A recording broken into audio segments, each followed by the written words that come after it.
ہوں سارے کول چکے موبائل سسٹم آ گئے، بس سانو ہوں کتاباں نال ہی ذوق ختم ہو گیا، مطالعے ختم ہو گئے، قرآن پاک دی تلاوت ورنہ اسا اپنے ڈاڈے نانے نو دے دیا سے، نانیاں ڈاڈیاں دے دیا سے، وہ سارے کام کار بعد ہی شروع کر دیں، پہلے نماز فجر تے بعد بڑا سارا قرآن پاک کھول کے قبلہ رو بیٹھ کے قرآن دی تلاوت کر دیں، دوپہرے تھوڑا جیا کیلولا کر کے پیشی تو پہلے جڑا ٹائم ہو گیا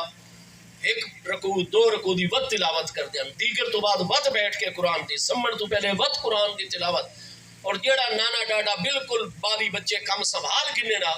اساں وڈے دیا سے کہ وہ تاش کھیڑن دی بجائے تے جناب انڈیا نے نماز با جماعت اور صبح رات دین تلاوت قرآن کرن قرآن دوتے چھکے پہن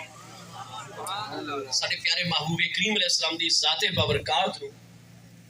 قرآن پاک اللہ پاک دے کلام دے نال جذبہ اتنا آئی، اشتیاق اتنا آئی، شوق اتنا آئی کہ حضور سیدنا و سید الملائکہ سیدنا و سید سعادتنا حضور سیدنا جبریل امین علیہ التحیات و تسلیم دی ذات بابرکات جس لئے آسمان دنیا تو اللہ دے حکم دے مطابق قرآن پاک دی آیات نو چاہ کے محبوب علیہ السلام دے دل مبارک دوتے نازل فرماون لگتے ہیں تو جویں جویں جبریل علیہ السلام پیش کرے نا محبوب علیہ السلام نال نال پڑھنا شروع فرما دے میرا محبوب کریم علیہ السلام نو اتنا اشتیاق پیدا ہوئے تھا،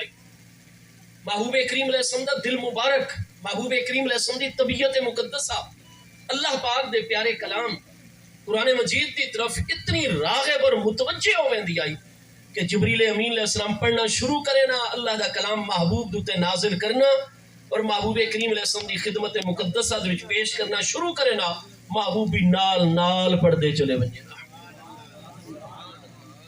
اللہ پاک نے حکم نازل فرمایا لا تحرک بہی لسانہ کا،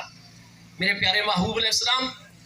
آپ پیارے جبریل علیہ السلام دے پڑھن دے نال نال اپنی زبان مبارک نو حرکت نہ دیتی کرو، نہیں جویں پیارے جبریل علیہ السلام میں اللہ پاک دا مقدس کلام لے کے تواڈے سامنے جلوہ گر ہوئن تشریف گناویں، میرے پیارے محبوب آپ حضرت جبریل امین علیہ السلام دے سامنے مجسم وقار بن کے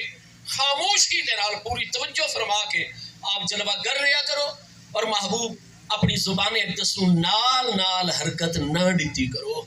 کیونکہ اللہ نو پسند نہیں ہے کہ جس لئے ایک ہستی قرآن پڑھ رہی ہوئے تو دوجے جڑے حاضر لوگوں ہوئے نال نال پڑھیں نہیں،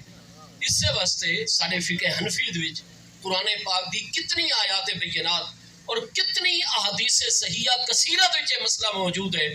کہ نتیجہ جیدہ نکل دے کہ قراءت الامام لہو قراءت الامام دی قراءت ہی مقتدی دی قراءت ہویا کرتی ہے، سورہ فاتحہ بھی نہیں پڑھنی امام دے پیچھے، امام نے پڑھنی ہے سورہ فاتحہ،